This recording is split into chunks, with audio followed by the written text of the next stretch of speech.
sujet toujours tabou dans le sport, l'homosexualité est très peu abordée par les sportifs et notamment les stars.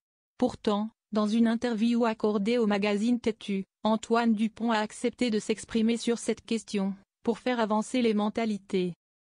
Si est une prise de parole qui compte. À 27 ans, Antoine Dupont est considéré unanimement comme le meilleur joueur de rugby de la planète et depuis plusieurs années maintenant, il est le visage de son sport à l'international. Très suivi sur les réseaux sociaux et aimé de tous, le demi de mêlée évolue dans le meilleur club français et européen, le Stade Toulousain. Le capitaine désigné par Fabien Galtier chez les Bleus a tenté un pari fou en acceptant de rejoindre l'équipe de France de rugby à 7 en vue des Jeux Olympiques de Paris 2024. La star du rugby, qui a ouvert un établissement moderne dans un lieu chargé d'histoire à Toulouse il y a quelques mois, a accepté d'évoquer un sujet toujours aussi tabou dans l'univers du sport: l'homosexualité.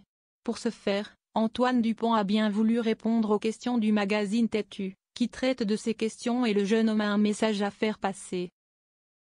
Il faut arriver à ce qu'il n'y ait plus de tabou ni de honte, explique-t-il, affirmant qu'il souhaite que les clichés de virilité doivent cesser pour simplement aider à arrêter l'homophobie.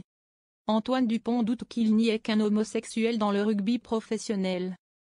Il est vrai que pour l'heure, très peu sont les sportifs professionnels en activité à assumer leur homosexualité au grand jour, et seul Jérémy Clamier-Droux, joueur de rugby de Rouen, l'a fait dans le sport pratiqué par Antoine Dupont.